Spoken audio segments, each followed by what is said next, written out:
Only believe. Only believe. And all things are possible. Only believe. My Lord, I believe. Yes, I believe. My Lord, I believe Amen. that all things are possible. My Lord, I believe. And we all believe. My Jesus is here. My Jesus is here. And all things are possible. My Jesus is here. My Jesus is here. Thank you, Lord. My Jesus is here. And all things are possible. My Jesus is here. పరిశుద్ధ గ్రంథము వైపు తిరుగుదాం. పరిశుద్ధ గ్రంథములో నుండి దానియేలు గ్రంథము 9వ అధ్యాయము 22వ వచనము నుండి చదువుదాం. అతడు నాతో మాటలాడి ఆ సంగతి నాకు తెలియజేసి ఇట్లనెను, దానియేలు, నీకు గ్రహింప శక్తినిచ్చుటకు నేను వచ్చి తిని, నీవు బహుప్రియుడవు గనుక నీవు విజ్ఞాపన చేయనారంభించినప్పుడు ఈ సంగతిని నీకు చెప్పుటకు వెళ్ళవలెనని ఆజ్ఞ బయలుదేరిను. కావున ఈ సంగతిని తెలుసుకొని నీకు కలిగిన దర్శన భావమును గ్రహించుము. తిరుగుబాటు మాన్పుటకును పాపమును నివారణ చేయుటకును దోషము నిమిత్తము ప్రాయశ్చిత్తము చేయుటకును యుగాంతము వరకు ఉండునట్టి నీతిని బయలుపరచుటకును దర్శనమును ప్రవచనమును ముద్రించుటకును అతి పరిశుద్ధ స్థలమును అభిషేకించుటకును నీ జనమునకు పరిశుద్ధ పట్టణమునకు 70 వారములు విధించబడెను. చాలండి ప్రార్థన. స్తోత్రములు ప్రభువా, మహిమగల రాజా, మీకే స్తుతులు స్తోత్రములు చెల్లించుకొనుచున్నాము. అయ్యా, ఇప్పటిదాకా నీ ప్రియబిడ్డలు పాటల ద్వారా నిన్ను స్తుతించారు. చప్పట్లు కొట్టుచు వాయిద్యాలు వాయించుచు కంఠస్వరాల ద్వారా నీకు మహిమను తెచ్చారు ప్రభువా. అతి ప్రాముఖ్యమైన సమయంలోకి ఇప్పుడు మేము వచ్చి ఉండగా ప్రభువా, మీరే మాతో మాట్లాడమని అడుగుచున్నాము. ఈ గడియ వాక్యం ఇవ్వండి ప్రభువా. ప్రస్తుత కాలానికి సంబంధించిన వర్తమానము ఇవ్వమని అడుగుచున్నాము. మా హృదయాలను నీ వాక్యము ద్వారా తృప్తిపరచండి ప్రభువా. ఇక్కడ ఉన్న ప్రతి వ్యక్తిని దర్శించమని అడుగుచున్నాము. ఈ దానియేలు గ్రంథములో దాచబడిన ఆ మర్మములు మేము చూచుదము గాక. మా స్థానము మేము ఎరుగుదము గాక. ఇప్పుడు మేము ఎక్కడ ఉన్నామో గ్రహించుదము గాక. నీ కృప మాకు తోడుగా ఉంచమని, కొద్ది నిమిషాలు మీరే మాతో మాట్లాడమని నజరేయుడైన యేసుక్రీస్తు నామములో ప్రార్థన చేసి అడిగి వేడుకొనుచున్నాము. ఆమేన్. కూర్చుందాం.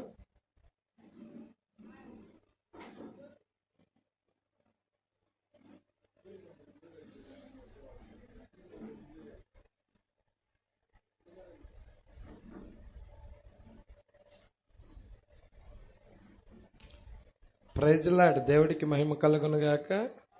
ఎంతమంది ఈ సమయంలో సంతోషముగా ఉన్నారు?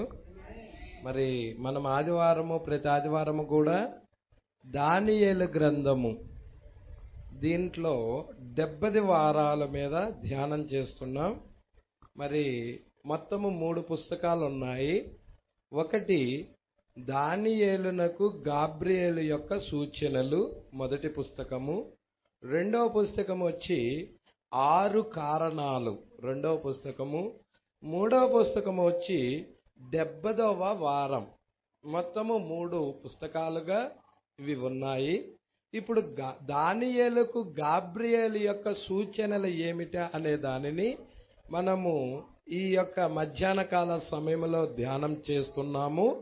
చాలా జాగ్రత్తగా గనక మీరు గమనించినట్లయితే, మరి మీరు మీ దగ్గర ఆ యొక్క మెసేజ్ హబ్ కానీ లేకపోతే పుస్తకము కానీ ఉన్నా చూడవలసిందిగా ప్రభు పేరట మనవి చేయుచున్నాను.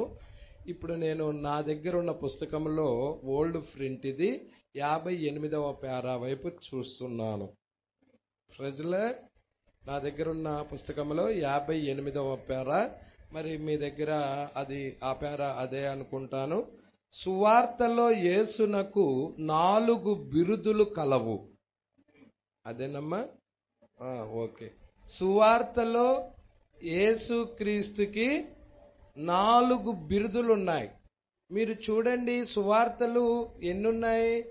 మత్తయి సువార్త ఉంది, మార్కు సువార్త ఉంది, లూకా సువార్త ఉంది, యోహాను సువార్త ఉంది.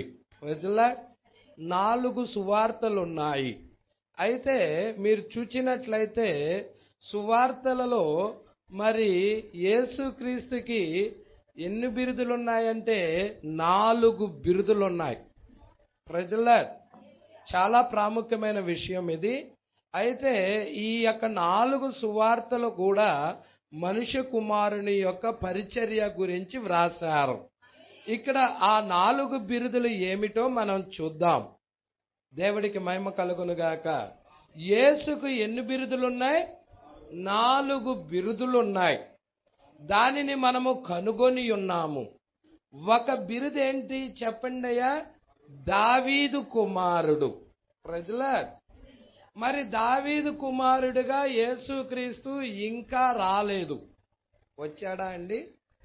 ప్రజల ఆ పరిచర్య ఇంకా జరిగించలేదు. దావీదు కుమారుడి యొక్క పరిచర్య ఎప్పుడు జరుగుతుంది భూమి మీద అంటే 1000 ఏండ్ల పాలనలో జరిగే పరిచర్యే దావీదు కుమారుడి యొక్క పరిచర్య. ప్రజల అంటే యేసుక్రీస్తు దావీదు కుమారుడుగా మరి సింహాసనాన్ని అధిష్ఠించబోతున్నాడు. ప్రజల మరి 1000 సంవత్సరాలు నీతి న్యాయాల పరిపాలన భూమి మీద జరిగించబోతా ఉన్నాడు. దేవుడికి మహిమ కలుగునుగాక. మరి ఆయన దావీదు కుమారుడు. ప్రజల యేసుక్రీస్తు దావీదు కుమారుడు. ఇంకొకటి సింహాసనమునకు వారసుడు. దావీదు కుమారుడు అంటే ఏంటి? సింహాసనానికి వారసుడై ఉన్నాడు ఆయన. రెండవది అబ్రహాము యొక్క కుమారుడు. మీకు తెలుసా యేసుక్రీస్తు అబ్రహాము కుమారుడని? హల్లెలూయా. యేసుక్రీస్తు అబ్రహాము కుమారుడు ఇస్సాకున్నాడు, అబ్రహాము కుమారుడు ఇష్మాయేలు కూడా ఉన్నాడు. అయితే వీరిద్దరే కాదు, అబ్రహాముకి మరొక కుమారుడు ఉన్నాడు. ఆ కుమారుడు ఎవరంటే ప్రభువైన యేసుక్రీస్తు. హల్లెలూయా. మీరు చూస్తే అబ్రహాముకి మరొక కుమారుడు, హాగరు వల్ల వచ్చిన కుమారుడేమో ఇష్మాయేలు, శారా వల్ల వచ్చిన కుమారుడేమో ఇస్సాకు. ప్రజల మరి మరొక కుమారుడు ఉన్నాడు. ఆయన ఎవరయ్యా అంటే ప్రభువైన యేసుక్రీస్తు. ఆయన అబ్రహాము కుమారుడుగా పిలువబడుచున్నాడు. అందుకే అబ్రహాము కుమారుడు అంటే రాజరికపు సంతతిలో నుండి వచ్చినవాడు. ప్రజల అది రెండవ బిరుదు. మూడవ బిరుదు వచ్చి మనుష్య కుమారుడు. ఈ భూమికి వారసుడు ఆయన. హల్లెలూయా. మీరు చూస్తే మనుష్య కుమారుడు పరిచర్య మరి 2000 సంవత్సరాల పూర్వము జరిగినది. అదే మనుష్య కుమారుడు పరిచర్య అన్యజనులైన మన కాలములో కూడా జరిగినది. హల్లెలూయా. మీరు చూసారా, మనుష్య కుమారుడు ప్రభావముతోనూ మహామహిమతోనూ మేఘారుడై వచ్చుట చూతురు. ఇది రిఫరెన్స్ ఎక్కడుంది పాస్టర్ గారు? లూకా సువార్త 21వ అధ్యాయం 27వ వచనం. ఇది రాకడ ఎవరి దగ్గరికి? అన్యజనుల దగ్గరికి రాకడై ఉన్నది. అన్యజనుల దగ్గరికి యేసుక్రీస్తు మనుష్య కుమారుడుగా వచ్చి ఉన్నాడు. దేవుడికి మహిమ కలుగునుగాక. అది 3వ బిరుదై ఉన్నది. 4వ బిరుదు ఏంటి అంటే దేవుని కుమారుడు. హల్లెలూయా. దేవుని కుమారుడు సమస్తానికి వారసుడు. హల్లెలూయా. ఆయన సమస్తానికి వారసుడు. ఈ దేవుని కుమారుడు పరిచర్య ఎక్కడ జరిగింది అంటే 7 సంఘ కాలాల్లో. ఈ 7 సంఘ కాలాలలో దేవుని కుమారుడు పరిచర్య చేసి ఉన్నాడు. 2000 సంవత్సరాల వ్యవధిలో యేసుక్రీస్తు దేవుని కుమారుడు పరిచర్య జరిగించాడు. హల్లెలూయా. మీరు చూడండి, ఇక్కడ దేవుని కుమారుడు సమస్తమునకు వారసుడు, రాజరికపు సంతతి. 59వ పేరాలో పాత నిబంధనలో 50 సంవత్సరములకు పైగా ఆస్తిని ఎవ్వరూ ఉంచుకోకూడదు. పాత నిబంధనలో ఎన్ని సంవత్సరాలకండి? 50 సంవత్సరాలకు పైన ఆస్తిని ఎవరు కూడా ఉంచుకోకూడదు. 50 సంవత్సరాలు ముగియక మునుపు అది దాని యొక్క యజమాని యొద్దకు, దాని యొక్క యజమానుని యొద్ద నుండి వశపరుచుకొనుటకు వీలు పడదు. ప్రజల పట్టుకుంటున్నారండి. ఈ భూమికి వారసుడు ఎవరని చూసాం? దేవుని కుమారుడు. ఆయనే కదండి మనిషి కుమారుడు, భూమికి వారసుడు. హల్లెలూయా. మనుష్య కుమారుడు. మనుష్య కుమారుడు అంటే ఎవరు? ప్రభువైన యేసుక్రీస్తే. ఈ భూమి ఎవరిది? అసలు యజమానుడు ఎవరు? ప్రభువైన యేసుక్రీస్తే అయి ఉన్నాడు. ఎవరండి? యేసుక్రీస్తే. హల్లెలూయా. ఆయనదే కదండి ఇదంతా. ఎవరు కూడా మరి ఆయన దగ్గర నుండి ఏదైనా కానీ 50 సంవత్సరాల లోపే తిరిగి మరలా అసలు యజమానుడికి ఇచ్చేయాలి. హల్లెలూయా. 50 అనేది ఏంటి? జూబ్లీ, సునాదం. అసలు యజమానుడి దగ్గరికి వెళ్తా ఉంది. మనము కూడా ఏంటి? అసలు యజమానుడి దగ్గరికి వెళ్తా ఉన్నాం. 50లో అసలు యజమానుడి దగ్గరికి వెళ్తా ఉన్నాం. ప్రతిదీ కూడా అసలు యజమానుడి దగ్గరికి వెళ్తా ఉన్నది. హల్లెలూయా. మీరు చూడండి, 50 పెంతుకోస్తాయి ఉన్నది. 7 సంఘకాలాలు చూడండి, 7 ఏండ్లు. మీరు ఒక్కసారి లేవియా కాండము వైపు తిప్పాలని ఇష్టపడుచున్నాను.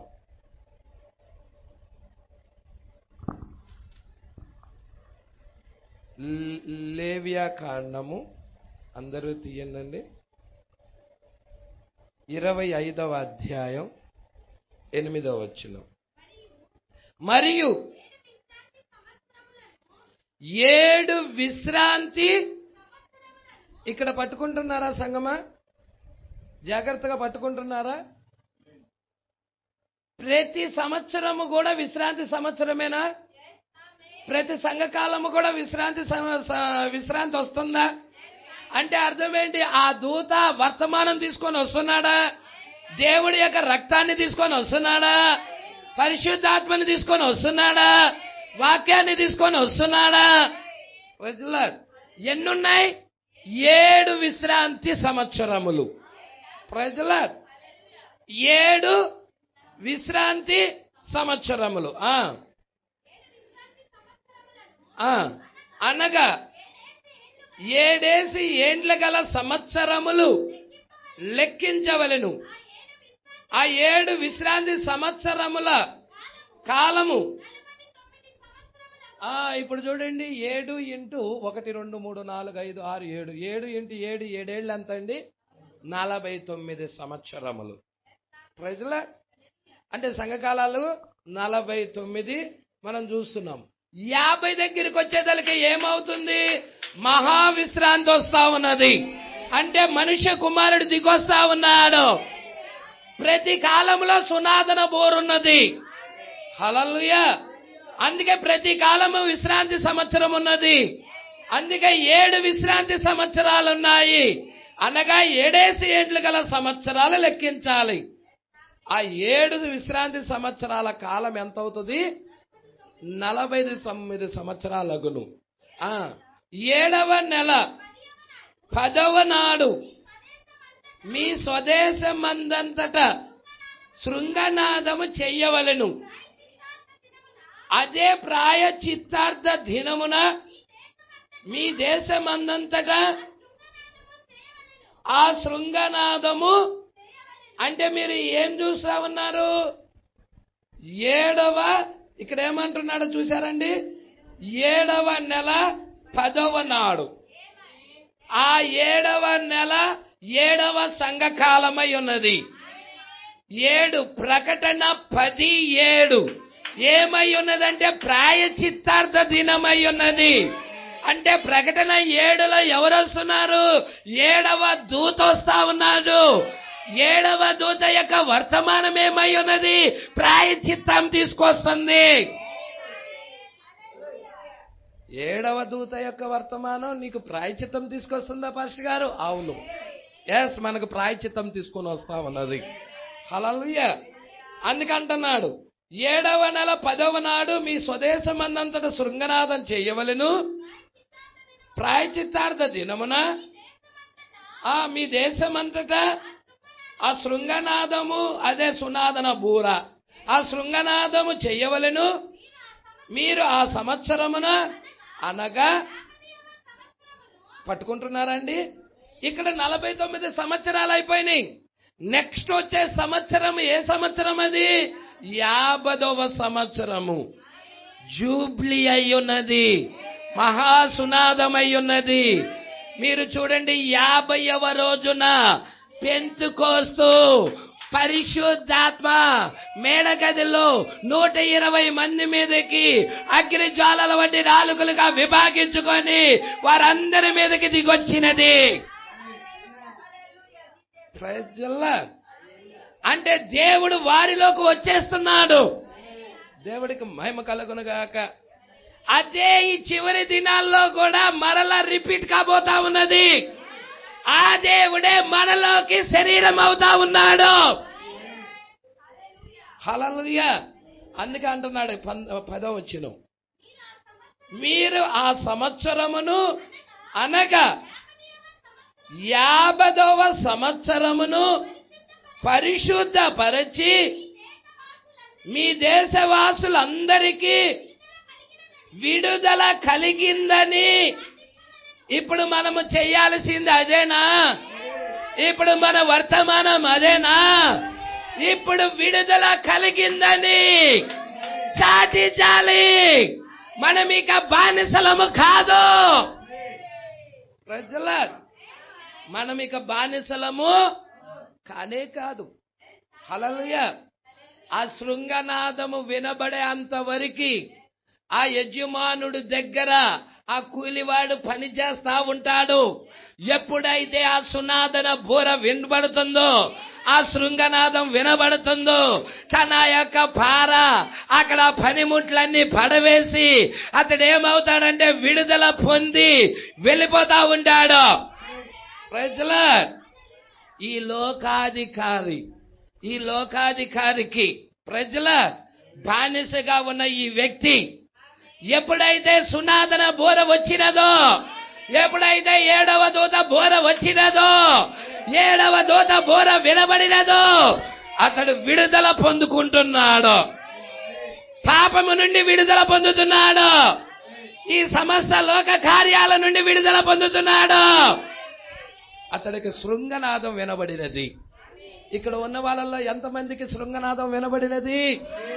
ఎంతమంది సునాదన బోర వినబడినది? మీరిక అపవాదికి బానిసలుగా ఉండాల్సిన అవసరమే లేదు. మీరు విడుదల పొందుతా ఉన్నారు. ప్రజలా దేవుడికి మహిమ కలుగునుగాక. అందుకే ఇక్కడ అంటా ఉన్నాడు చూడండి, మీరు ఆ సంవత్సరమును అనగా 50వ సంవత్సరమును పరిశుద్ధపరిచి మీ దేశ వాసులందరికీ విడుదల కలిగిందని చాటించాలి. అది మీకు సునాదముగా ఉండును. అప్పుడు మీలో ప్రతివాడు తన స్వాస్థ్యమును తిరిగి పొందవలెను. ప్రతివాడు తన కుటుంబమునకు. ఎంతమంది మన కుటుంబాన్ని చూస్తున్నారు? తన స్వాస్థ్యాన్ని పొందుకుంటున్నారు? ఎవరో తెలుసా? మన కుటుంబం అయి ఉన్నాడు. మన ఫ్యామిలీ అయ్యున్నది ఇదంతా. 7 సంఘకాలాల్లో ఉన్న వారందరూ మన కుటుంబ సభ్యులు. మన కుటుంబం అయి ఉన్నారు వాళ్ళు. మన కుటుంబం యొద్దకు మనం రావాలి. ఈ కాలపు వర్తమానం దగ్గరికి మనం రావాలి. ప్రజలా దేవుడికి మహిమ కలుగునుగాక. ప్రతి వాడు తన స్వాస్థ్యాన్ని తిరిగి, నీకివ్వబడిన స్వాస్థ్యం, హల్లెలూయా, నీకివ్వబడిన స్వాస్థ్యాన్ని నువ్వు తిరిగి పొందుకోవాలి. హల్లెలూయా. మరి మనకివ్వబడిన స్వాస్థ్యాన్ని మరి ఎంతమంది తిరిగి పొందుకోవడానికి ఇష్టపడుచున్నారు? ప్రతివాడు తన కుటుంబమునకు తిరిగి రావలెను. ఆ సంవత్సరం అనగా 50వ సంవత్సరము మీకు సునాదన కాలము. అది మీకు ఎలాంటి కాలం? అది విడుదల బూర. ఈ దేహాన్ని వదిలిపెడుతున్నాం. ఈ ప్రయాసాలని, చెమటలు అన్నిటినీ, లోకాన్ని వదిలిపెడుతున్నాం. మనము మన ఫ్యామిలీ దగ్గరికి వెళ్ళిపోతున్నాం. మన కుటుంబ సభ్యుల దగ్గరికి వెళ్ళిపోతున్నాం. హల్లెలూయా. ఎంతమందికి పట్టుకుంటా ఉన్నారు? హల్లెలూయా. దేవుడికి మహిమ కలుగునుగాక. అందుకే అంటున్నాడు ఇక్కడ, పాత నిబంధనలో 50 సంవత్సరాలకు పైగా ఆస్తి ఎవరూ ఉంచుకోకూడదు. 50 సంవత్సరాలు ముగియక మునుపు అది దాని యొక్క యజమాని యొద్ద నుండి వశపరుచుకున్నట్టుకు వీలు పడదు. మరియు ఆ 40వ రోజున ఆయన దాని క్రయమును, ఆ 40వ రోజున ఆయన దాని క్రయమును. చూసారా అండి? మరి యేసుక్రీస్తు మీరు చూస్తున్నారా? క్రయాన్ని చెల్లించాడా లేదా అండి? క్రయాన్ని చెల్లించి విడుదల పొందుకున్నాం మనం. ఎంత క్రయం! ఆయన స్వరక్తము, సొంత రక్తాన్ని చిందించి క్రయముగా దాన్ని అర్పించి మనల్ని విడుదల పొందించాడు కదండి ఆయన. ప్రజలా అందుకే ఆ బూర మోగినప్పుడు మనం విడుదల పొందుతున్నాం. అందుకే ఆయన అంటున్నాడు, 40వ రోజున ఆయన దాని క్రయమును చెల్లించును. 50వ దినమున సంగమునకు చెందిన ఏదైనా తోటలో కోల్పోయిన విమోచన మరియు శక్తిని మరలా విడిపించి 50వ దినమున పరిశుద్ధాత్మ అభిషేకం ద్వారా మనకు తిరిగి పంపబడినది. హల్లెలూయా. అసలు యజమానుడి దగ్గరికి తిరిగి వచ్చేస్తున్నాం మనం. 2 యజమానులు ఉంటారు. ఒకటి మీకు తెలుసు, ఈ యొక్క సునాదన బోర విని కూడా అతడు గనక రాకపోతే అతడిని ఎక్కడికి తీసుకెళ్లాలంటే దేవాలయం దగ్గరకు తీసుకెళ్ళాలి. దేవుని యొక్క మరి ఆ యొక్క ఆలయము దగ్గరికి తీసుకొని వెళ్ళి కదురుతో తన చెవిని గుచ్చాలి. ఎన్ని సునాదన బోరలు వచ్చినా గాని ఆ వ్యక్తి విడుదల పొందడు. ఇక వాడు ఎల్లకాలము బానిసగానే ఉండిపోతాడు. అలాగా సంఘ శాఖలు ఉండిపోయినాయి. సునాదన బోర వినబడుతున్నా వాళ్ళు విడుదల పొందటం లేదు. వాళ్ళు రావటం లేదు. ఎందుకు రావటం లేదు? కారణం ఏమిటయ్యా అంటే వారు వాళ్ళ యొక్క ఈ లోకాధికారినే ప్రేమిస్తా ఉన్నారు, ఈ లోక సంబంధమైన వాటినే ప్రేమిస్తా ఉన్నారు. మా యజమాన్ని వదిలిపెట్టి మేము రాము అంటున్నారు. దీని గురించి లేఖనం ఎక్కడ ఉందా పాస్టర్ గారు? ఉంది. మీరు నిర్గమాకాండం 21వ అధ్యాయం 1వ వచనం. నీవు వారికి నియమించవలసిన న్యాయ విధులేమనగా నీవు హెబ్రీయుడైన దాసుని కొనిన ఎడల వాడు 6 సంవత్సరములు దాసుడయ్యుండి 7వ సంవత్సరమున ఏమియు ఇయ్యకయే నిన్ను విడిచి స్వతంత్రుడు అగును. చూశాడా అండి? 6 సంవత్సరాల వరకు ఆ యజమానుడి దగ్గర బానిసగా వెట్టి చాకరీ చేస్తా ఉన్నాడు. ప్రజల ఆ యజమానుడు చెప్పిన పనులన్నిటికీ తలకాయ వంచి చేస్తా ఉన్నాడు.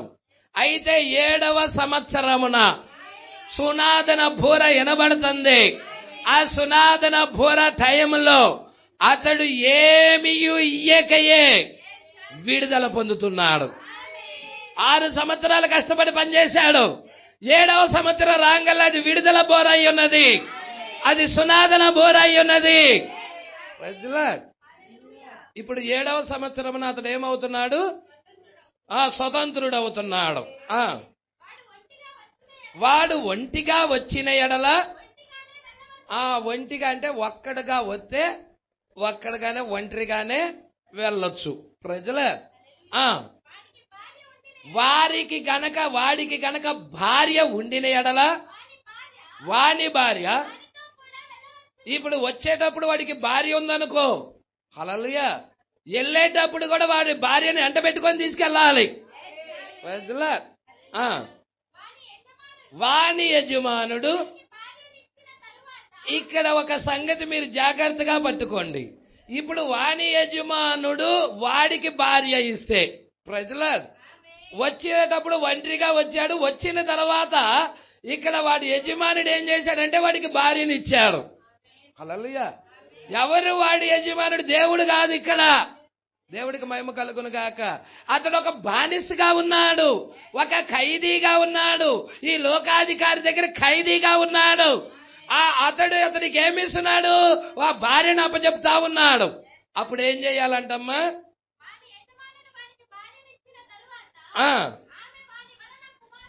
ఆమె వాని వలన కుమారులైనను కుమార్తెలైనను కనిన ఎడల ఆ భార్యయు ఆమె పిల్లలు ఆమె యజమానుని సొత్తు అగుదురు. కానీ వీళ్ళెవ్వరు కూడా లేదు. వాని యజమానుడు ఇచ్చాడు కాబట్టి అంతా అక్కడే పడాయి. ఆ సంఘశాఖ పిల్లల్ని కూడా అక్కడే పెట్టు. ఆ సంఘశాఖ పాస్టర్గా ఉన్నా కానీ దాని పదవిని అక్కడే పెట్టేసాయి. హల్లెలూయా. మరి ఆ భార్య స్థనం వద్దు, ఆ సంఘము కనుక మనకు వద్దు, దానిలో ఉన్న బిడ్డలు కూడా మనకు వద్దు. దాన్ని విడిచి బయటికి వచ్చేసాయి. స్వతంత్రుడిగా రా నువ్వు, ఒంటరిగా రా నువ్వు.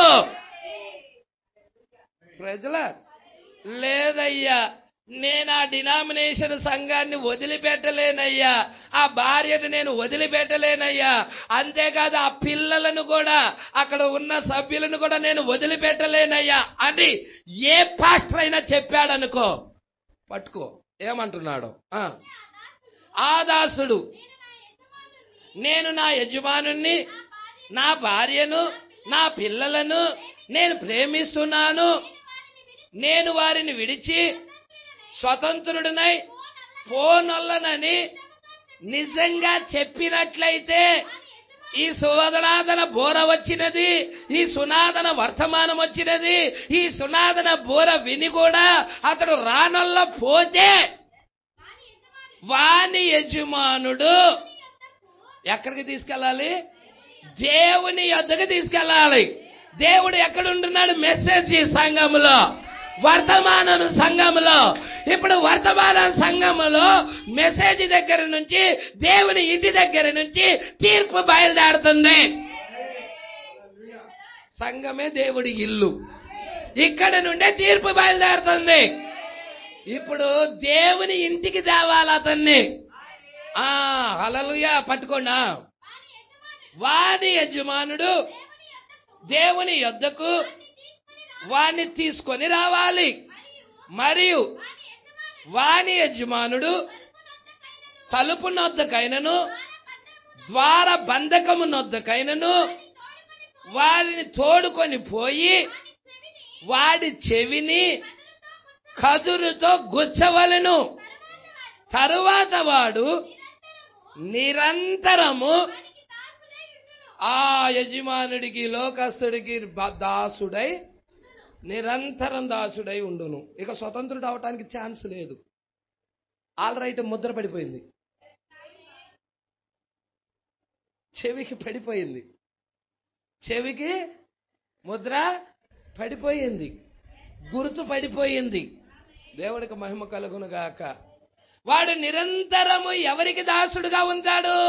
వాని యొక్క యజమానుడికి, అంటే లోకాధికారికి, అపవాదికి, సంఘశాఖ యొక్క అధికారికే దాసుడిగా ఉండిపోతాడు. ఇక దాంట్లోనే ప్రేమిత, దాంట్లోనే జీవిత, దాంట్లోనే కొట్టుకొని వెళ్ళిపోతా ఉంటాడు. వాడికి ఎన్ని సునాదన బోరలు వచ్చినా కానీ వాడు విడుదల పొందడు. వాడిని రక్షించటానికి ఆ సునాదన బోర, అతన్ని విడుదల కలగజేయటానికి ఆ సునాదన బోర, అవన్నీ వదిలి రావాలి. కానీ వదిలి రానన్నాడు అతడు. హల్లెలూయా. ఆ సంఘశాఖ క్రమాలను వదిలి రానన్నాడు. ఆ సంఘశాఖ ఆచారాలను వదిలి రానన్నాడు. నేను ఆ సంఘశాఖను ప్రేమిస్తానన్నాడు. ప్రజల అందుకే వాడికి దెబ్బ కొడుతుంది. వాడు నిరంతరమిక దాసుడే వాడు. ప్రజల ఓ ప్రభువా, నేనైతే దానిలో ఉండదలుచుకోవటం లేదు. ఇక్కడ ఉన్న వాళ్ళు ఎంతమంది దానిలో ఉండదలుచుకోవటంలా? నిజంగా మీరు కూడా అలాంటి కార్యాల్లో ఉండదలుచుకోవటం లేదు కదా? హల్లెలూయా. అందుకే ఇక్కడ అంటా ఉన్నాడు, జాగ్రత్తగా చూద్దాం. హల్లెలూయా. పాత నిబంధనలో 50 సంవత్సరాలకు పైగా ఆస్తి ఎవరు ఉంచుకోకూడదు. 50 సంవత్సరాలు ముగియక మునుపు అది దాని యొక్క యజమాని యొద్ద నుండి వశపరుచుకొనుటకు వీలు పడదు. ఎందుకు? ఇక 50 సంవత్సరాలకి తర్వాత దాని యొక్క యజమానుడి దగ్గర నుంచి వీలు పడదు. మరియు ఆ 40వ సంవత్సరమున ఆయన దాన్ని క్రయానికి చెల్లించేశాడు. ఆ 50వ సంవత్సరమున ఏదైనా తోటలో కోల్పోయిన ఆ ఉజ్జీవాన్ని, ఆ పరిశుద్ధాత్మని, దేవుని అభిషేకాన్ని, విమోచన కార్యము, మరి దేవుని శక్తిని మరలా విడిపించి మరియు 50వ దినమున పరిశుద్ధాత్మ అభిషేకం ద్వారా తిరిగి మరలా సంఘానికి పంపించాడు. దేవుడు తిరిగి మరలా 50వ దినమున పరిశుద్ధాత్మ వచ్చి ఉన్నది. ప్రజల ఇక్కడ చూడండి 60వ పేర. మరలా మనము ఆ కాగితపు చుట్టను తీసుకొని ఉన్నాం. హల్లెలూయా. ఇప్పుడు ఆయన ఎక్కడికి వెళ్తున్నాడు? ఇప్పుడు ప్రవక్త మీరు జాగ్రత్తగా చూసినట్లయితే ఏ అంశమును తీసుకుంటా ఉన్నాడంటే ప్రకటన గ్రంథం 5వ అధ్యాయం వైపుకి తిరుగుతున్నాడు. ప్రజల ప్రకటన గ్రంథం 5వ అధ్యాయంలో ఏమున్నది పాస్టర్ గారు? ఒక గ్రంథం ఉన్నది. అది లోపట వెలుపట వ్రాత కలిగిన గ్రంథం. అది 7 ముద్రలతో ముద్రించబడిన గ్రంథం. ప్రజల ఆ గ్రంథము దగ్గరికి వెళుతున్నాడు. ఇప్పుడు ప్రవక్త దాని వైపుకు తిరుగుతా ఉన్నాడు. ఎందుకు ఆ గ్రంథము వైపుకు వెళుతున్నాడు? 2వ రాకడలో ఆ గ్రంథము భూమి మీదకి రావాలి. ప్రజల ఆ గ్రంథము తీసుకొని దేవుడు భూమి మీదకి రావాలి. ఆ గ్రంథమే విమోచన గ్రంథం. ఆ గ్రంథానికి ఉన్న పేరు 7 ముద్రల గ్రంథము, విమోచన గ్రంథము, హక్కు పత్రము. ప్రజల అవన్నీ కూడా ఆ గ్రంథానికి ఉన్న పేర్లై ఉన్నాయి. దేవుడికి మహిమ కలుగును గాక. గొర్రె పిల్ల యొక్క జీవ గ్రంథము. దేవుడికి మహిమ కలుగును గాక. పట్టుకుంటున్నారా అండి? అది నీ హక్కు పత్రము, అది విమోచన గ్రంథము. ఇప్పుడు ఆ విమోచన గ్రంథము తీసుకొని రావాలి. యోహాను చూస్తున్నాడు. ఆ విమోచన గ్రంథాన్ని తీసుకోవటానికి ఎవరికైనా యోగ్యత ఉన్నదా అని అక్కడ ఒక బలిష్ఠుడైన దూత ప్రకటన చేసినప్పుడు ఎవరైనా విమోచన గ్రంథాన్ని తీసుకుంటున్నారా అని చూశాడు. పరలోకమంతా చూశాడు.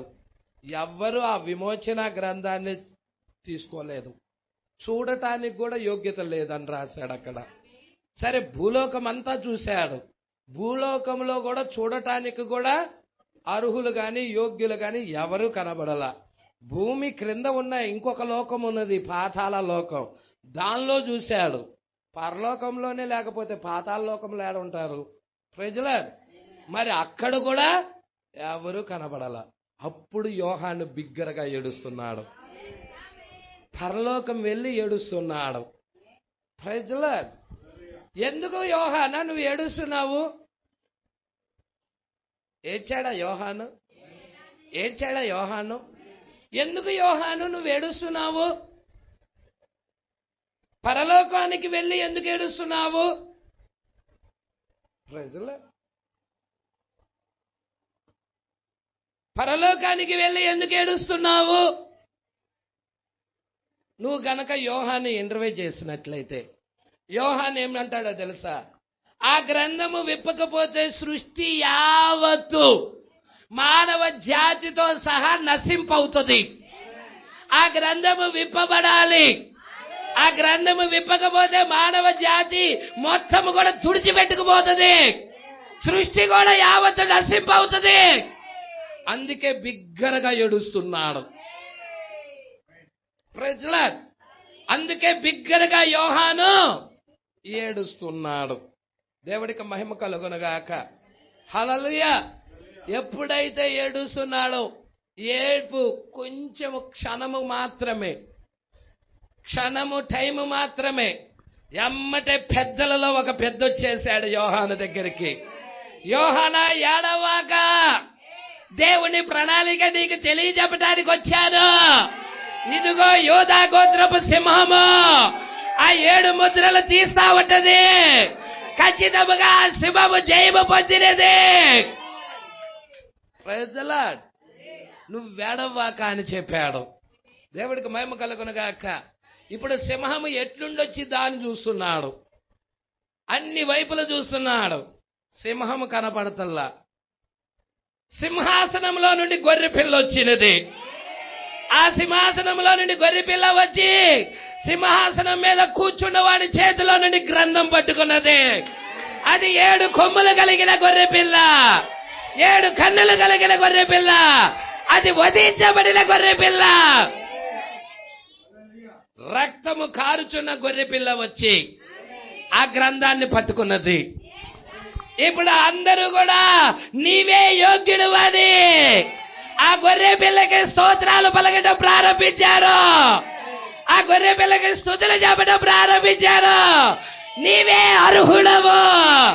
అక్కడ 4 జీవులు చెప్తా ఉన్నాయి, 24 పెద్దలు చెప్తా ఉన్నారు, దోతలు చెప్తా ఉన్నాయి, వధువు కూడా పలుకుతూ ఉన్నది, నీవే అర్హుడవు, నీవే యోగ్యుడు అని. ఇక్కడ ఒక్కడు కూడా అరవరేంటండి. ఇంత నోరు చెందిపోయేటట్టు నువ్వు వధువు కాదా? వధువా కాదా? మరి ఆ కేకలయ్యి అక్కడ కేక పెట్టారా? స్తుతించారు అక్కడ. ఎంతగా చిత్రాలు చూడటానికి వచ్చినట్టుగా ఉన్నారే గాని ఆరాధన చేయడానికి వచ్చినట్లేరు. ఏదో ఈడ రిహార్సల్ చూపించబడుతున్నాళ్ళలాగా చిత్రాలు చూడటానికి రాలా. సినిమాలు చిత్రాలు ఆరాధించడానికి వచ్చారు. దేవుణ్ణి స్తుతించడానికి వచ్చాం. కరుడు కరుడు పిలవాలి, అలా అలని పిలవాలి. ప్రజల, నోరు తెరవాలండి. నోరు తెరవాలి. దేవుణ్ణి స్తుతించాలి. దేవుడు అంటేనే స్తుతులకు పాత్రుడు.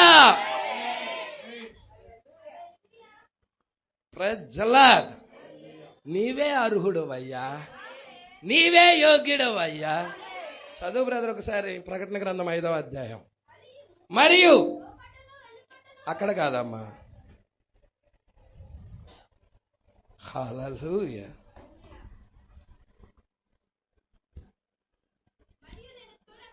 మరియు నేను చూడగా సింహాసనమును, జీవులను, పెద్దలను చూసారా అండి, ఆవరించి ఉన్న అనేక దూతల స్వరము వినెను.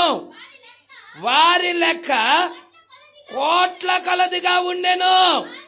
వారు వధించబడిన గొర్రెపిల్ల శక్తియు ఐశ్వర్యమును జ్ఞానమును బలమును ఘనతయు మహిమయు స్తోత్రమును పొందనర్హుడని గొప్ప స్వరముతో ప్రైజ్ ది లార్డ్, ఆయనే అర్హుడని స్తోత్రము చేస్తా ఉన్నారండి. వాళ్ళంతా వారు ఎన్నుకోబడిన వారు, వారు ఆయన కుటుంబం, ఆయన బిడ్డలు. నువ్వు అందుకే ఆయన కుటుంబం, ఆయన బిడ్డలు అయితే గంతులేస్తావు, వర్తమానానికి స్పందిస్తావు. నా కుటుంబాన్ని కలుసుకోవడానికి నేను వెళ్తున్నాను, నా కుటుంబ సభ్యులను కలుసుకోవడానికి నేను వెళ్తున్నాను. నన్ను విమోచించిన యేసయ్యా, నా కొరకు రక్తము కార్చిన యేసయ్యా, నా కొరకు ప్రాణం పెట్టిన యేసయ్యా, నా కొరకు విమోచన పత్రాన్ని తెచ్చిన యేసయ్యా, నీవే అర్హుడవయ్యా, నీవే. స్తోత్రము ఘనత మహిమ ప్రభావము నీకే ప్రభువా. బిగ్గరగా కేకలు పెడతా ఉన్నారండి. Praise the Lord. పరలోకపు గడపల పునాదులు కదులుతున్నాయి ఆరాధనకు. మరి ఇక్కడ తలుపు కూడా కదలంటుంది. గడపకున్న పునాదులే కదులుతుంటే మరి వాళ్ళ ఆరాధనకి పరలోకంలో గడప పునాదులే కదులుతుంటే మరి ఇక్కడ అలాగుండాలండి. పోట్లాటకి వెళ్ళమంటే ఎంతో తగులుగా పెద్ద పెద్ద నోరులు వేసుకొని వెళ్తారు. దేవుడిని స్తుతించడానికి నోరెప్పమంటే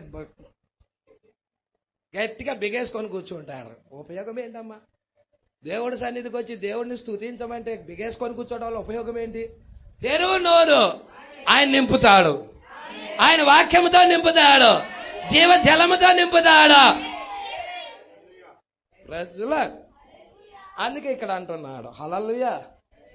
ఇప్పుడు అదేంటండి? ప్రకటన గ్రంథం 5వ అధ్యాయం. ప్రకటన గ్రంథము 5వ అధ్యాయములో ఏమున్నది అంటే దేవుడు జరిగించబోయే కార్యం, విమోచన ప్రణాళిక.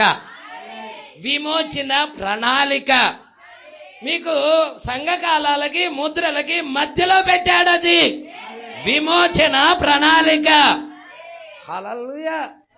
సంగమా పట్టుకుంటున్నారా అండి? అందుకే ఇక్కడ నువ్వు 60వ పేరా వైపు గనక నువ్వు తిరిగినట్లయితే ఇక్కడ కొంతమంది వ్యక్తుల యొక్క జీవితంలో యేసుక్రీస్తు చేయబోయే కార్యాన్ని నీడలో చూపిస్తున్నాడు. ఎవరిలో చూపిస్తున్నాడు పాస్టర్ గారు అంటే ఇర్మియాలో అంటే యేసు జరిగించబోయే కార్యాలు, ఆ విమోచన ప్రణాళిక ఇర్మియాలో చూపించబోతున్నాడు, తన ప్రవక్తలో చూపించబోతున్నాడు. అందుకే ఇక్కడ మీరు చూడండి, మరలా మనము ఆ కాగితపు చుట్టను తీసుకొని ఉన్నాము. ఆ కాగితపు చుట్టను మనం చూచి ఉన్నాము. ఏ విధముగా ఆ కాగితపు చుట్ట ఆయన చేతికి అప్పగించబడినది, ఏ విధముగా ఆ ఇర్మియా 32:6లో అతని తండ్రి తోడబుట్టిన వాని కుమారుడగు. ఒకసారి అందరూ తీద్దామా? బైబిల్ తీద్దామా? బైబిల్ తీయండి. ఇర్మియా గ్రంథం 32వ అధ్యాయం 6వ వచనం తీయండి. అందరూ తీశారా? ఒకసారి ఇర్మియా గ్రంథం 6వ అధ్యాయం 32వ అధ్యాయం అదే కదండి, 6వ వచనమా?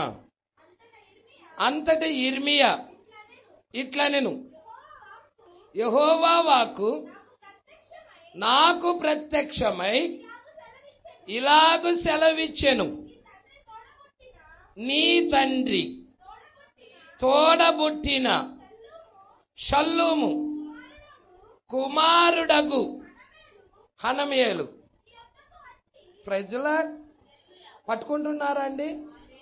ఇక్కడ ఏం చూస్తున్నాం? యెహోవా వాక్కు వస్తా ఉన్నది, ఇర్మియా దగ్గరికి వస్తా ఉన్నది. నీ తండ్రి తోడబుట్టిన షల్లూము కుమారుడగు హనమీయేలు నీ యొద్దకు వచ్చి అనాతోతులో ఉన్న నా భూమిని కొనుటకు విమోచకుని ధర్మము ఇర్మియా నీదే, ఇర్మియా నీవే కొనుక్కో. ప్రైజ్ ది లార్డ్, హల్లెలూయా. ఏం కొనమంటున్నాడు? భూమిని కొనమంటున్నాడు. ఎవరతను? తోడబుట్టిన షల్లూము కుమారుడైన హనమీయేలు. హల్లెలూయా. అంటే రక్త సంబంధికుడు. అతడు ఎవరై ఉండాలి? కొనాలంటే బంధువుడై ఉండాలి, రక్త సంబంధికుడై ఉండాలి, అతడు ఇంటివాడై ఉండాలి. ఇప్పుడు పరలోకంలో నీతిమంతులు చాలా మంది ఉన్నారు, పరిశుద్ధ దూతలు ఉన్నాయి, పాపము ఎరగని దూతలు కూడా ఉన్నాయి. అయినా ఆటికి విమోచన ధర్మం జరిగించే అర్హత లేదు. ఎందుకు లేదు? కారణం ఏమిటి? అవి పాపము లేకపోయినా గాని, అవి పరిశుద్ధ దూతలైనా గాని విమోచన ధర్మము ఆ దూతలకి ఎందుకు లేదయ్యా అంటే అవి రక్త సంబంధికులు కావు. మనిషికి దేవదూతలు రక్త సంబంధికులు కావు. అందుకే ఏ దూత కూడా యోగ్యురాలుగా లేదు ఆ గ్రంథాన్ని తీసుకోవటానికి, ఆ విమోచన గ్రంథాన్ని విప్పటానికి. ఏ దూత కూడా అర్హత లేదు. Praise the Lord. మరి అర్హత కావాలంటే క్వాలిఫికేషన్ ఏంటి పాస్టర్ గారు? రక్త సంబంధికుడై ఉండాలి, నీతిమంతుడై ఉండాలి, యథార్థవంతుడై ఉండాలి, ఆస్తి పరుడై ఉండాలి. ఇవన్నీ బోయాజులో ఉన్నాయి, ఇవన్నీ ఇర్మియాలో ఉన్నాయి, ఇవన్నీ యేసుక్రీస్తులో ఉన్నాయి. హల్లెలూయా. అందుకే బోయాజు విమోచకుని ధర్మం జరిగిస్తున్నాడు, ఇర్మియా విమోచకుని ధర్మం జరిగిస్తున్నాడు, యేసుక్రీస్తు విమోచకుని ధర్మం జరిగిస్తున్నాడు. అవి నీడలైతే ఇది నిజ రూపమై ఉన్నది. Praise the Lord. అవి నీడలైతే యేసుక్రీస్తు దగ్గర జరిగినది నిజ రూపం. రూతు గ్రంథంలో నీడై ఉన్నది, ఇర్మియా గ్రంథంలో నీడై ఉన్నది. అసలైనది ప్రకటన గ్రంథం 5వ అధ్యాయం నిజ రూపమై ఉన్నది. Praise the Lord. ఇప్పుడు మనం చూద్దాం.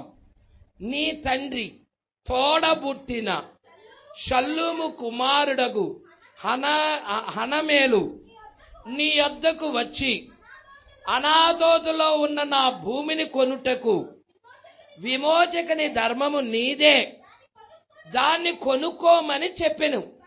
కావున నా తండ్రి తోడబుట్టిన వాని కుమారుడైన హనమీయేలు యెహోవా మాట చొప్పున చెరసాల ప్రాకారంలో ఉన్న నా యొద్దకు వచ్చి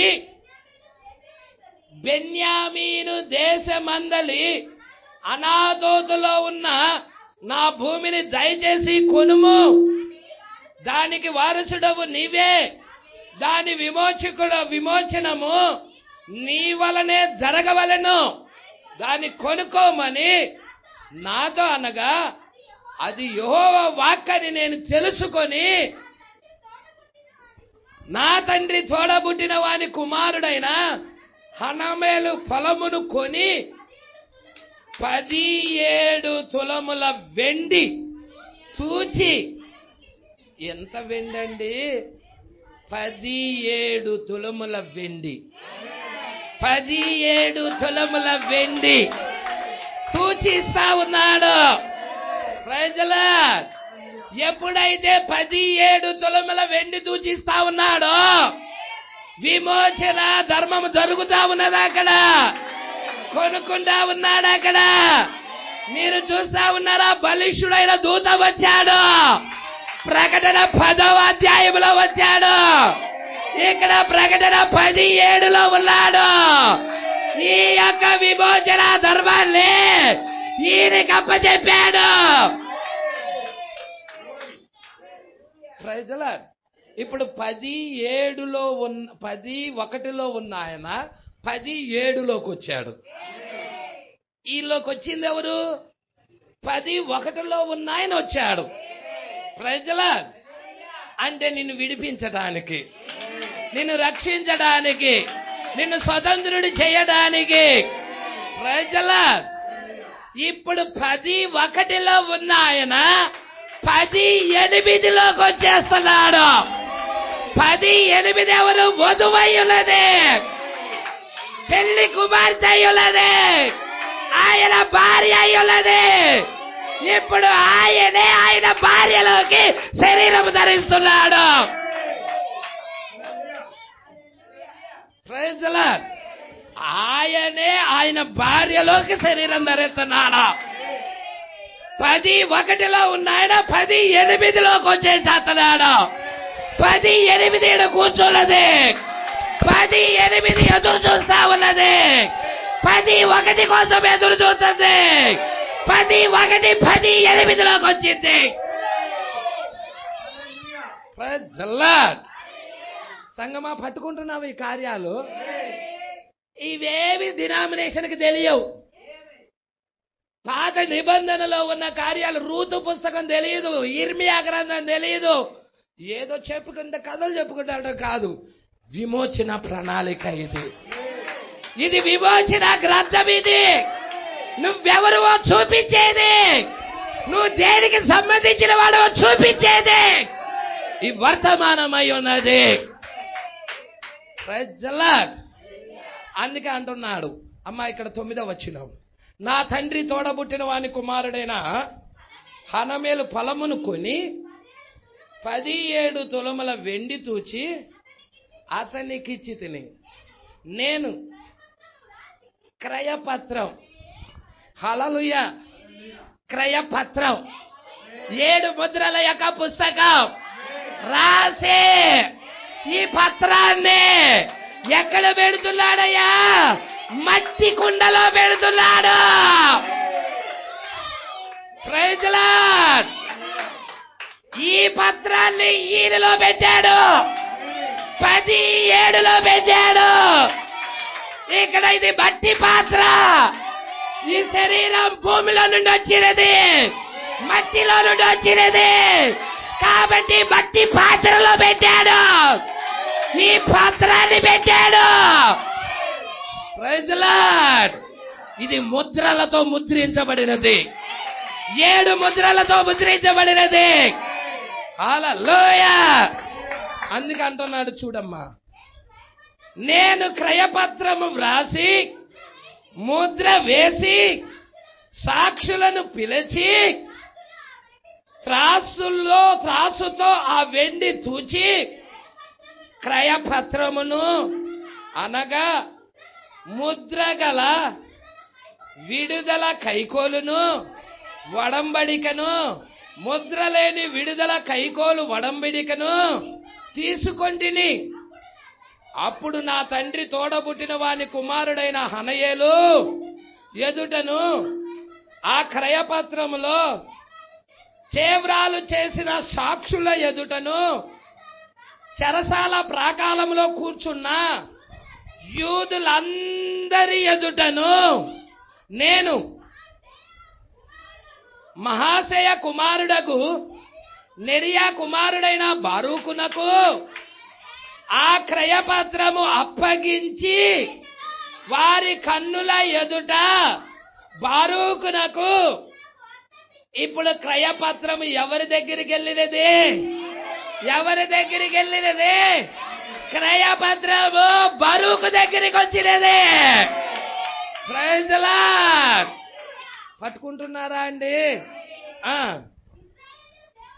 ఇజ్రాయేలు దేవుడును సైన్యములకు అధిపతికి యెహోవా సెలవిచ్చినదేమనగా, ఈ పత్రములు అనగా ముద్రగల ఈ క్రయపత్రములు, ముద్రలేని క్రయపత్రములు నీవు తీసుకొని అవి బహుదినాలు ఉండునట్లు మట్టి కుండలో వాటిని దాచిపెట్టుము. ఇజ్రాయేలు దేవుడైన యెహోవా, సైన్యములకు అధిపతికి యెహోవా సెలవిచ్చి ఉన్నాడు, ఇండ్లను, పొలములను, ద్రాక్ష తోటలను ఇక ఈ దేశములో కొనబడును. Praise the lord. దేవుడికి మహిమ కలుగును గాక. సంగమా పట్టుకున్నారు? ఎంతమంది పట్టుకుంటున్నారండి? ఎంతమందికి వర్తమానం అర్థమవుతా ఉన్నదండి? ఇది ముద్ర కలిగిన కైకోలేనండి. మరి ముద్రలు గొర్రెపిల్ల వచ్చి ఇప్పాడా అండి? దాన్ని మట్టి కుండలో పెట్టారా అండి? ఇవన్నీ మట్టి కుండలే కదండి. ఈ మట్టి కుండల్లో ఈ ముద్ర కలిగిన కైకోలు పెట్టుతున్నాడా? ఇది విమోచన ప్రణాళికేనా? ఇది నీ విడుదల పత్రమేనా? ఎంత వివరంగా రాశాడండి ఈ గ్రంథంలో. ఎంత వివరంగా విమోచన ప్రణాళిక గురించి ఇర్మియా రాశాడండి. అదే జరిగి ఉన్నది. ప్రకటన 10లో కూడా అదే జరిగి ఉన్నది. హల్లెలూయా. ప్రకటన 10 నెరవేర్పై ఉన్నది. ఈ కాలపు నెరవేర్పై ఉన్నది.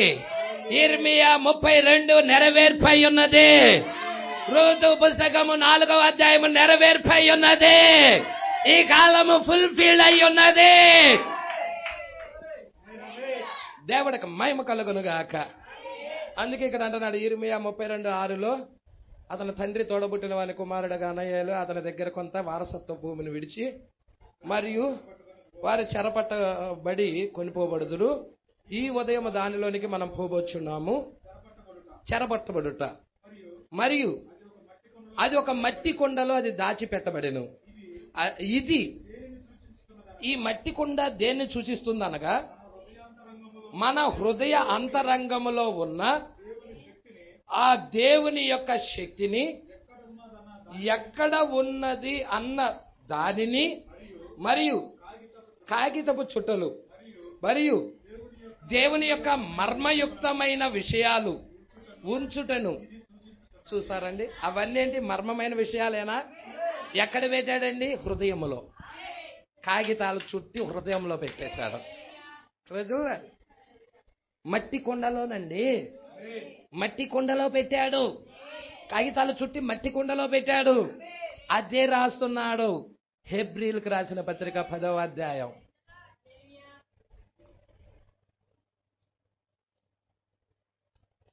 నా ధర్మ విధులు వాని హృదయం అందుంచి. ఎన్నో వచ్చిన అమ్మ? 10వ అధ్యాయం 16.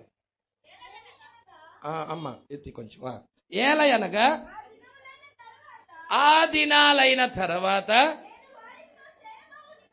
నేను వారితో చెయ్యబోయే నిబంధన ఇదే, నా ధర్మ విధులను వారి హృదయమందు ఉంచి వారి మనసు మీద, ఏంటవి?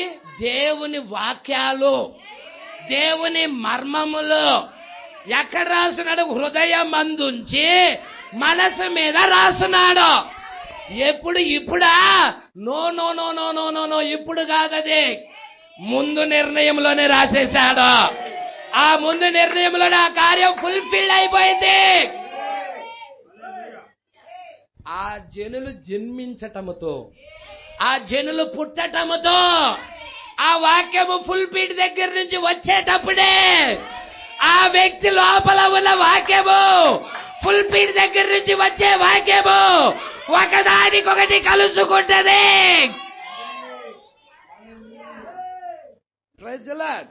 అలా అలను పిలుస్తుంది, కరుడు కరుడుని పిలుస్తుంది. దేవుడికి మహిమ కలుగును గాక. అందుకే ఇలా అనటంలో ఆశ్చర్యం లేదు. ప్రయాస పడు వాని వలనైనను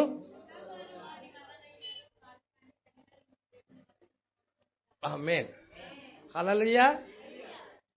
మనం ఎంత ప్రయాసపడాలన్నా కాదు, ముందు దేవుడు నీ హృదయంలో ధర్మ విధులు రాసి ఉండాలి. అప్పుడు ఈ వాక్యం నీకు సత్యముగా ఉంటది. ఆయన ఆరాధన చెయ్యాలని తపన నీలో ఉంటది.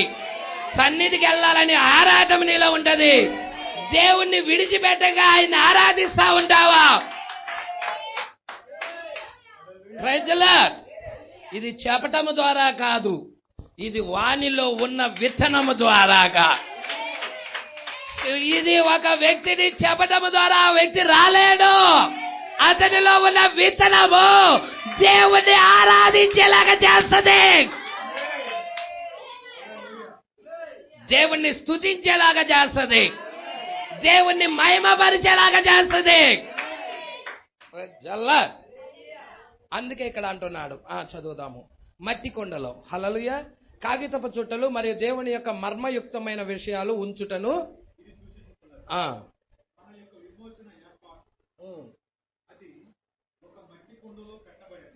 ఇప్పుడు చూడండి, మన యొక్క విమోచన ఏర్పాటు అది ఎక్కడ పెట్టబడింది? మట్టి కుండలో పెట్టబడినది. హల్లెలూయా. ఇప్పుడు ఆ మట్టి కుండలో ఎరగలేదనుకో వాళ్ళకి విమోచన జరుగుతుందా? ఎక్కడ పెట్టబడిందో ఎరగలేదనుకో, వాళ్ళు దాన్ని గుర్తించలేదనుకో, వాళ్ళకి ఎటువంటి ప్రయోజనము లేదు. ముందు నిర్ణయంలో ఉన్నోళ్ళు గుర్తిస్తారు, ఏ మట్టి పాత్రలో పెట్టబడినదా, విమోచన ప్రణాళిక ఎవరిలో పెట్టబడినదా అని వాళ్ళు గుర్తిస్తారు. ఎవరిలో యేసు శరీరధారి అవుతున్నాడా, ఎవరిలో యేసు ప్రత్యక్షమయ్యాడా వాళ్ళు గుర్తిస్తారు. మేము ఎవరి యొద్దకు వెళ్తాం ప్రభువా, నీవే నిత్య జీవపు మాటలు గలవాడవు. పేతురు గుర్తించినట్టుగా ఈ కాలంలో కూడా మనిషి కుమారుడు వచ్చాడు. ఆ మనిషి కుమారుడు శరీరం ధరించాడు, ప్రవక్తలో శరీరం అయ్యాడు. మరి ఎవరు గుర్తిస్తారు? ఎన్నుకోబడిన వారు. హల్లెలూయా. అందుకే ఇక్కడ ఏమన్నాడు? మన యొక్క విమోచన ఏర్పాటు అనేది అది ఒక మట్టి కుండలో పెట్టబడిను. యేసు యొక్క నామమును మరియు ప్రత్యక్షతను. ప్రజలా, ఇప్పుడు ఆ ప్రత్యక్షత మట్టి కుండలో ఉన్నది, ఆ నామము మట్టి కుండలో ఉన్నది. అది విమోచన ప్రణాళిక అయ్యున్నది, అది విడుదల పత్రం అయ్యున్నది, నిన్ను రక్షించేది అయ్యున్నది. అందుకే అంటున్నాడు 61వ పేర, ఇదంతయు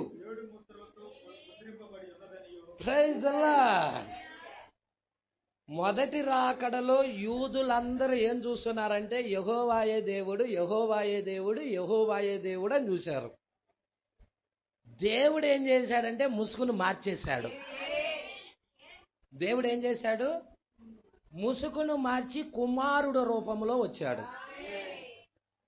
మొదటి రాకడలో కుమారుడుగా వచ్చాడు.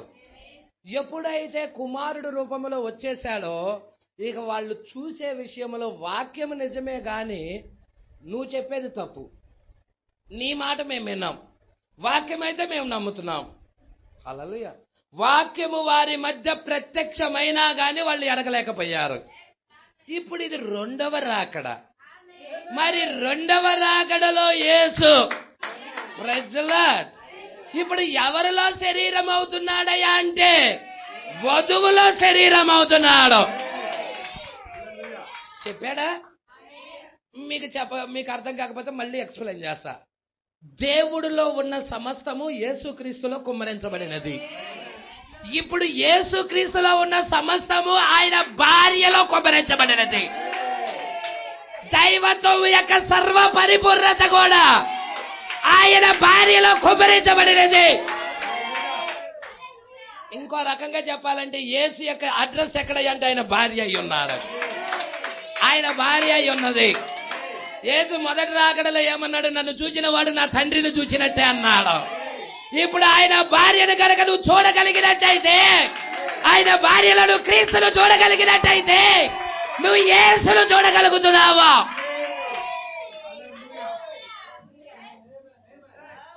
అదే యేసు మాట్లాడినది.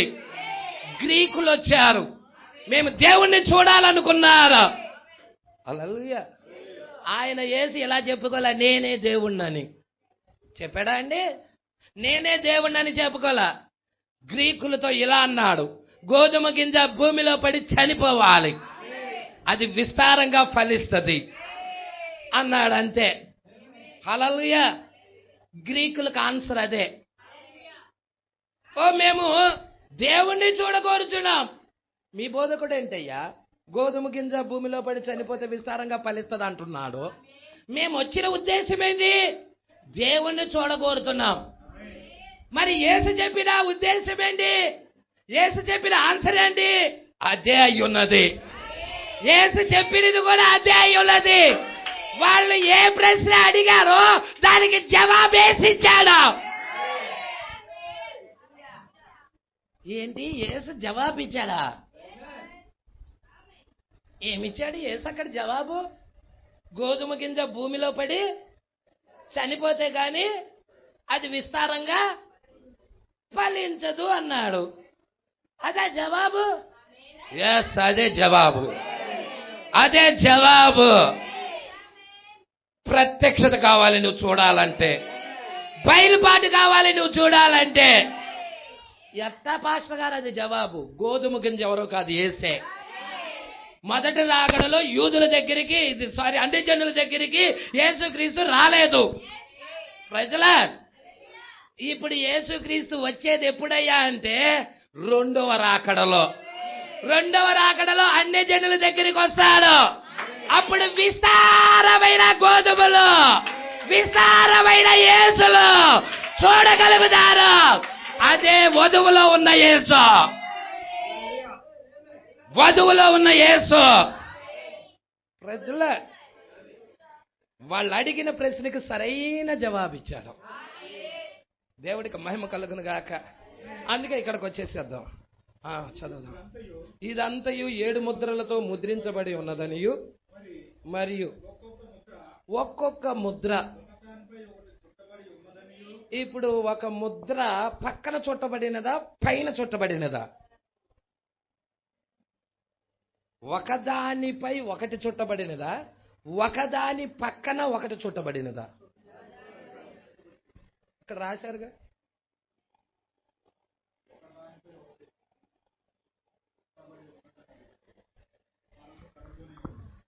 ఇప్పుడు ముద్ర మొత్తం ఎన్ని ముద్రలు ఉన్నాయి? 7 ముద్రలు ఉన్నాయి. మొదటి ముద్ర చుడుతున్నాడు. ఇప్పుడు మొదటి ముద్ర చుట్టిన తర్వాత దానికి సీలేస్తున్నాడు. తర్వాత దాని మీద రెండో ముద్ర చుడుతున్నాడు. అది అయిపోయిన తర్వాత సీలేస్తున్నాడు. తర్వాత 3వ ముద్ర చుడుతున్నాడు. అట్లా 4, 5, 6వ ముద్ర చుడుతున్నాడు, సీలేస్తున్నాడు. తర్వాత 7వ ముద్ర చుడుతున్నాడు, సీలేస్తున్నాడు. పైన నీకు కనపడే ముద్ర ఏ ముద్ర? మొట్టమొదటిగా ఇప్పే ముద్ర ఏ ముద్ర? 7th seal.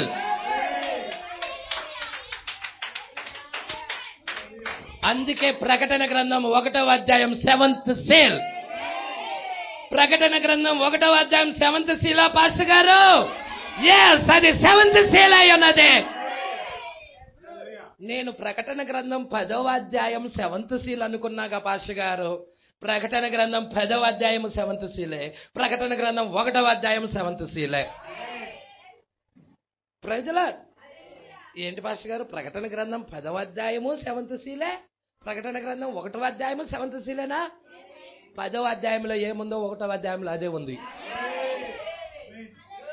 నీకు ఆ రెవల్యూషన్ వస్తే చూడగలిగితే నువ్వు చూడొచ్చు దాంట్లో. హల్లెలూయా. ఇదొకటి చెప్పుకొని క్లోజ్ చేద్దాం, ఎందుకంటే చాలా విషయాలు ఉన్నాయి. చూద్దామా? 61వ పేర. మరియు ఒక్కొక్క ముద్ర ఒకదాని మీద ఒకటి చుట్టబడి ఉన్నదనియు మనము కనుగొని ఉన్నాము. మరియు దానిని గురించిన, ఇప్పుడు దాన్ని గురించిన బయలుపాటు లేకుండా ఎత్తబాటులోకి వెళ్తారా? అసలు ఈ విమోచన గ్రంథమును గురించిన బయలుపాటు లేకుండా, ఈ 7 ముద్రల యొక్క ప్రత్యక్షతను గురించిన బయలుపాటు లేకుండా ఏ వ్యక్తి కూడా ఎత్తబాటులోకి వెళ్ళలేడు. నువ్వు ఎంత విశ్వాసం కలిగి ఉన్నా కానీ వెళ్ళలేవు. కొండలను పెకిలింపగలిగిన విశ్వాసం ఉండినను ప్రేమ లేకపోతే వ్యర్థుడని పౌలు గారు రాశాడు. ఈ ప్రేమే తలరాయి, ఆ ప్రేమే క్రీస్తు. ఈ తలరాయే ఈ గ్రంథము తీసుకొచ్చినది. ఆ తలరాయే నీలో ఉండాలి, ఆ క్రీస్తే నీలో ఉండాలి. అప్పుడు ఈ గ్రంథము గురించిన బయలుపాటు నీకు వస్తుంది. ఈ గ్రంథం గురించిన బయలుపాటు నీకు రావాలంటే ఈ గ్రంథము తీసుకొచ్చిన ఆయన నీలోకి రావాలి. గ్రంథాన్ని తీసుకొచ్చిన ఆయన నీలోకి రాలేదనుకో, గ్రంథం గురించిన బయలుపాటు నీకు రాదు. హల్లెలూయా. గ్రంథాన్ని తీసుకొచ్చిన ఆయన ఎవరంటే క్రీస్తు. ప్రకటన 10 బలిష్ఠుడైన దూత. ఆ దూత నీలోకి రావాలి. మీకు తెలుసా ఎంతమంది ఇక్కడే ఉన్నారు? ప్రకటన 10లో ఇప్పుడు కొంతమంది వ్యక్తుల జీవితాల్లో ఫుల్ఫిల్డ్ అవుతుందని. పాస్టర్ గారు, ప్రకటన 10 ఇప్పుడు మా జీవితంలో ఫుల్ఫిల్డ్ అవుతుందా పాస్టర్ గారు? ఆ క్రీస్తు ఒక కాలు సముద్రం మీద పెట్టాడు, ఇంకొక కాలు భూమి మీద పెట్టాడు. అంటే నీలో ఏమున్నాయి? రక్తం ఉన్నది, మాంసం ఉన్నది. మాంసము భూమిలో నుండి వస్తా ఉన్నది. ఈ శరీరం అంతా భూమిలో నుండి తయారు చేయబడినది. సముద్రము నీరుతో నింపబడినట్టుగా హిమోగ్లోబిన్ కూడా 90% నీరుంది. రక్తములో కూడా 90% నీరు, 10% హిమోగ్లోబిన్ ఉంటుంది. Praise Lord. అదే విధముగా రక్త మాంసాల మీద కాలు పోపుతున్నాడు. ఆయన కాలు పోపి ఏం తెలుస్తా ఉన్నాడు? గ్రంథాన్ని నీకిప్పుతున్నాడు, నీకు తెరుస్తున్నాడు. ఇప్పుడు సముద్రంలో ఉన్న కూరముగాలు నీలోనే ఉన్నాయి, భూమిలో ఉన్న కూరముగాలు నీలోనే ఉన్నాయి. అవి నీ మీద దాడి చేస్తా ఉన్నాయి. వాటిని అడగదొక్కుతున్నాడు. నీ జీవితంలో వాటిని తొక్కేస్తా ఉన్నాడు. నీ జీవితంలో ఆ క్రూర మృగాల్ని తొక్కేస్తా ఉన్నాడు. లోకంలో క్రూర మృగాలను చంపే ముందు నీ జీవితంలో క్రూర మృగాలు చంపబడాలి. Praise lord. ఎంతమంది ఇక్కడే ఉన్నారు? ఇప్పుడు ప్రకటన 10 వ్యక్తిగత రెవల్యూషనేనా? ప్రకటన 10 ఆ క్రీస్తునిలోకి రావటము. Seventh seal. అందరూ అంటారు 7వ ముద్ర ఇప్పబడలేదని, నువ్వంటావు 7వ ముద్ర ఇప్పబడినదని. ఏంటి సహోదరుడా, ఎలా చెబుతున్నావు? నా జీవితంలో 7వ ముద్ర ఫుల్ఫిల్ అయితే ప్రభు నా జీవితంలోకి వచ్చాడు. ప్రభు రాకడ జరిగినది. నేను ఆయన ఎరుగుతున్నా. ఆయన ఇక్కడ ఉన్నాడు, ఆయన ఇక్కడ ఉన్నాడు అని ఆ వ్యక్తికి సాక్ష్యం ఇవ్వగలుగుతాడా? ఆ వ్యక్తి సాక్ష్యం ఇవ్వగలుగుతాడా? Praise the lord. నువ్వు దేవుడికి ఒక సాక్షిగా ఉండాలని ఇష్టపడుతున్నావా? లోకం మతం చెప్తా ఉండిద్ది యేసుక్రీస్తు రాకడ జరగలేదు, యేసు రాలేదని. నువ్వు అంటావు, ఓ సహోదరుడా, నేను ఆయన చూస్తున్నాను, నా జీవితంలో నేను ఆయన అనుభవిస్తున్నాను. వాళ్ళ చెప్పిన దానికి వ్యతిరేకంగా ఉంటావా? ఎందుకో తెలుసా? వ్యక్తిగత రెవల్యూషన్, వ్యక్తిగత ప్రత్యక్షత. నీ జీవితంలో క్రీస్తు అడుగు పెట్టబోతున్నాడు. ఎంతమంది ఆహ్వానిస్తా ఉంటారు మీ జీవితాల్లోకి?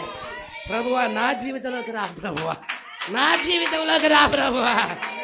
ఓ ఆ రోజు మరియా కోరినది నీ మాట చొప్పున నా జీవితంలో జరుగును కాకనే ఈ రోజు ఇక్కడున్న ఈ స్త్రీ కోరుతుంది, ఆ బలిష్ఠుడైన దూత రాకడా నాలోకి వచ్చునగాక, ఈ ఆరిజోనాలోకి వచ్చునగాక.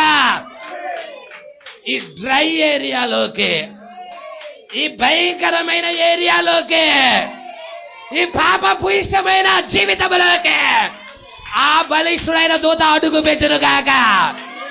సమరయ స్త్రీ జీవితంలో అడుగు పెట్టిన దేవుడు నా జీవితంలో కూడా అడుగు పెట్టునుగాక. సమరయ స్త్రీ జీవితంలో పాపంలోకి అడుగు పెట్టాడు ఆయన. ఆ పాపంలోకి అడుగు పెట్టాడు, వంగిపోయాడు. అమ్మా, నీ భర్తను తీసుకురా అన్నాడు. నాకు పెనిమిటే లేడయ్యా అంది. నీకు 5 పెనిమిట్లు ఉన్నారమ్మా అన్నాడు.